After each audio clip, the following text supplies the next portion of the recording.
আমরা শ্রীনগর থেকে কার্গিল যাব বলে রওনা হয়েছি। তো প্রথমেই আসলো হচ্ছে সোনমার্গ। আর এইটাই হচ্ছে ওই সোনমার্গ যে টানেলটা চালু হয়েছে, এই হচ্ছে সেই সোনমার্গ টানেলটা। এর জন্য সময় অবশ্য অনেকটা কমে গেছে এই টানেলটার জন্য, তবে এটা খুব বড় না, অল্প ছোট একটা টানেল হয়েছে। যাই হোক, টানেলটা পার হয়ে আমরা আস্তে আস্তে সোনমার্গ শহরের দিকে রওনা হচ্ছি। টানেলটা আপনাদের যতটা পারলাম দেখিয়ে দিলাম।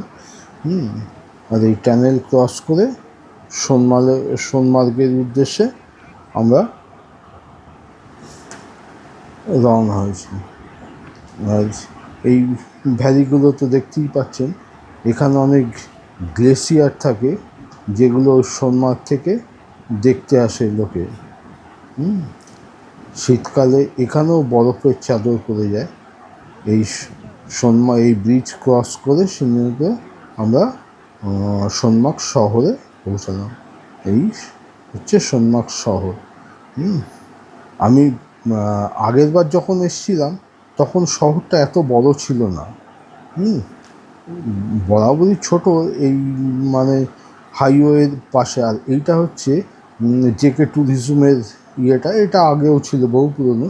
তবে এই পাশের এই হোটেল বা ইয়েগুলো, সেগুলো আর অনেক বেড়েছে, এবং বেশ কয়েকটা দেখলাম ভালো ভালো রেস্টুরেন্টও হয়েছে, হোটেলের সংখ্যাটাও বেড়েছে। কারণ এখানে ওই অমরনাথ যাত্রা শুরু হলে সোনমার্গ শহরে বেশ ভিড় বাড়ে। কারণ এখান থেকে অনেকেই ওই বানতালে গিয়ে ওখান থেকে ঘোড়া বা হেলিকপ্টারেও অমরনাথ যায়। এই আমরা রাস্তা ধরে এগোচ্ছি, আগে বানতাল পড়বে, এই নিচের রাস্তা বানতালে চলে গেছে। এবং ওইখানেই ওই জজিলা টানেলটাও ওইখান থেকেই শুরু হয়েছে।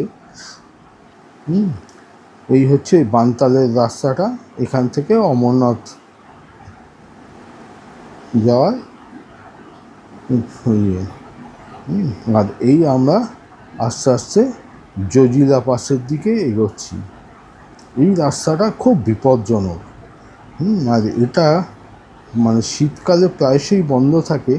এই জন্যেই ওই জজিলা টানেলটা তৈরি করছে।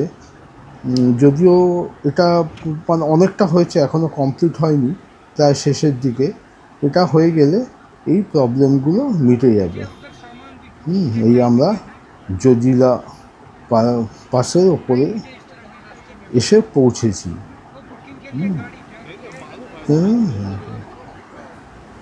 আর সারা ইয়েটা একেবারে বরফে ঢাকা। আর এই গাড়ির রাস্তা খুবই বাজে, যার জন্য মানে ছবি তোলা খুব প্রবলেম হয়ে যায়, এত বেশি জার্কিং হচ্ছে না যে আছে। এই আমরা জজিলা পাশে দাঁড়িয়েছি, পাঁচটা আর কি, যতটা পারছি আর কি, 4-5টা দেখেছেন সারা রাস্তাটা বা সারা পাশে মানে বরফে ঢেকে যায়। আর এখানে ওই ছোট ছোট ওই আজকাল যে ইটের মতন হচ্ছে রাস্তা, কারণ এগুলো প্রত্যেক ইয়েতেই ভেঙে মানে একেবারে নষ্ট হয়ে যায়, সেই জন্যই। আর আমরা যখন গিয়েছিলাম তখনও রাস্তাটা পুরো চালু হয়নি। 15ই মে থেকে এই রাস্তাটা পুরো খুলবে। এখনও ওয়ান ওয়ে, একদিন যাচ্ছে আর একদিন ওখান থেকে মানে কার্গিল থেকে আসছে, এইভাবেই রাস্তাটা সবে চালু করেছে। আমি চারপাশ থেকে যতটা পারলাম মানে, কিন্তু এর সৌন্দর্য ঠিক দেখিয়ে বোঝানো যায় না। ক্যামেরায় যতটা সম্ভব পারলাম আমি দেখাচ্ছি, কিন্তু এটা করে দেখলে এর যে কি অসাধারণ সৌন্দর্য তখনই বোঝা যায়। এইবার আমরা জজিলা পাস থেকে মানে নামছি, নেমে আর কি ওই জাসের দিকে রওনা হব আর কি, বুঝলেন? এখন বেশ কিছুটা নেমে যাব।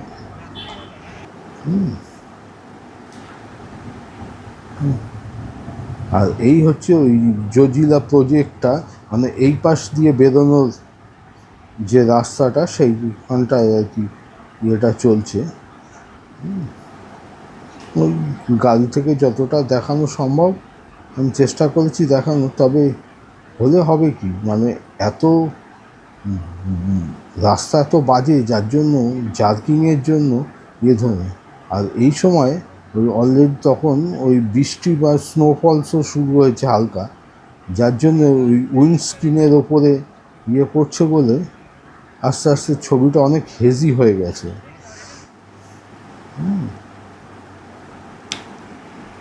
দেখবেন এইখান থেকেই শুরু হলো কার্গিল ডিস্ট্রিক্ট। এখান থেকেই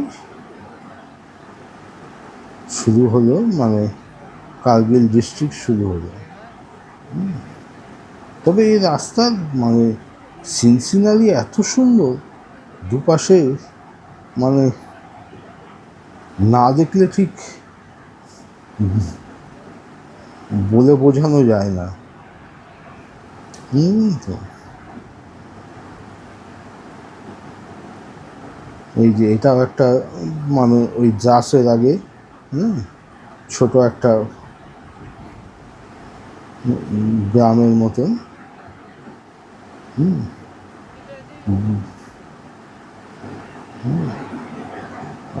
আর এই পাশ দিয়ে সিন্ধু নদী বয়ে চলেছে। আর দূরে ওই যে জাস ভ্যালিটা আর কি দেখা যাচ্ছে। তবে শীতকালে এখানে অসম্ভব ঠান্ডা পড়ে, এখানে প্রায় -30 ডিগ্রির কাছাকাছি টেম্পারেচার চলে যায়, কখনো কখনো তার বেশিও হয়।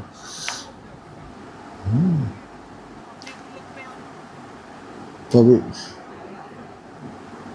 জায়গাটা ভারী সুন্দর। আর এখানে থাকারও বেশ ভালোই ব্যবস্থা আছে।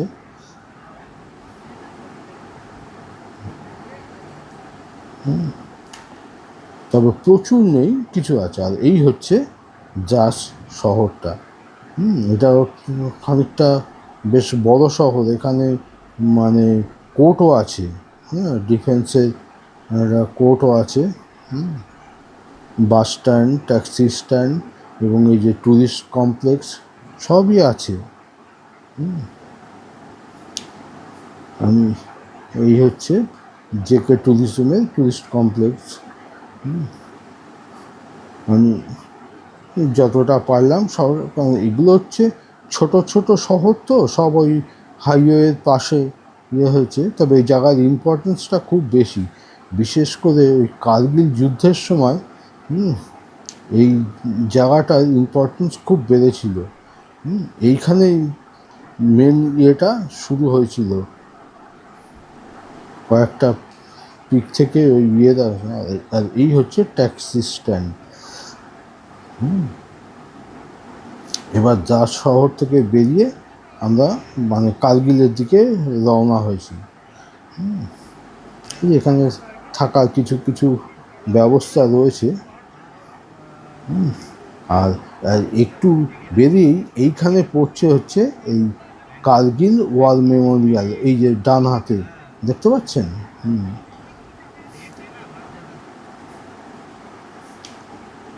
ওটা ক্রস করে আমরা কার্গিল শহরের দিকে এগোচ্ছি। কিন্তু এখানে ওখানে বৃষ্টি হচ্ছিল বলে ওই উইন্ডস্ক্রিনটা এত নোংরা হয়ে গেল যে ভালো ছবি আর করা হয় না। কিন্তু পরিষ্কার থাকলে আপনি দেখতে পাচ্ছেন কি সুন্দর এই জায়গায় দৃশ্যটা দেখা যায়, এই যে ডান দিক দিয়ে সিন্ধু নদী বয়ে যাচ্ছে। এই আমরা কার্গিল শহরে এসে পৌঁছেছি। কার্গিল শহরটা এই দুটো শহরের থেকে একটু বড়।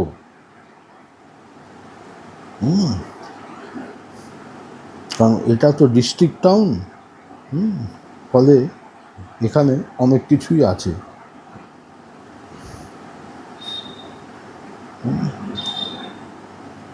আমি চারপাশটা ঘুরিয়ে ঘুরিয়ে দেখাচ্ছি।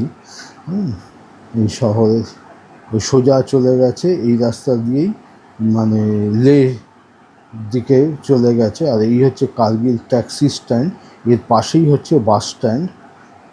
আর এই পুরো রাস্তার ওপর থেকে এরকম ছোট ছোট দোকান করে কার্গিল মার্কেট আর কি বলতে পারেন। আর এখানেও অনেক হোটেল আছে, বেশ সব ধরনেরই ভালো মন্দ রয়েছে। আর এই ট্যাক্সি স্ট্যান্ড থেকে আমাদের মালপত্র নামানো হচ্ছে, বুঝতে পারছেন। আর এইটা আমাদের হোটেলের ওপর থেকে কার্গিল শহরটার ভারী সুন্দর লাগে। আর এইখান থেকে মানে পাকিস্তানের একটা, মানে একদম এটা তো পাকিস্তান বর্ডারে, পাকিস্তানের একটা গ্রাম দেখা যায়। আমরা সেইখানে যাওয়ার জন্য এসে ওই যে দূরে দেখতে পাচ্ছেন সবুজ রঙের ওইটা হচ্ছে পাকিস্তানের। আর আমাদের ওই যে সামনে রাস্তা ওই অবধি হচ্ছে ইন্ডিয়া, আর ওই নদীর ওপারটাই হচ্ছে পাকিস্তানের। আর এই জায়গা তো রুক্ষ কীরকম দেখতেই পাচ্ছেন।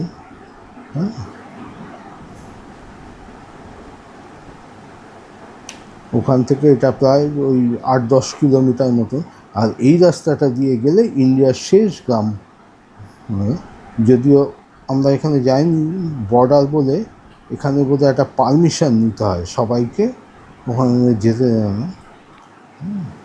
তাও আমি যতটা পারলাম আপনাদের দেখালাম ওই যে দূরে পাকিস্তান গ্রামটা। মোটামুটি ওই দূরবীন হলে আরও ভালো দেখা যায়, তবে খালি চোখেও মোটামুটি অবস্থানটা দেখা যায়। আর এটা আমি এখানেই শেষ করলাম। পরে আমি কার্গিল শহর এবং ওখান থেকে যে আমরা জাস্কারের দিকে রওনা হয়েছিলাম সেই জিনিসগুলো আপনাদের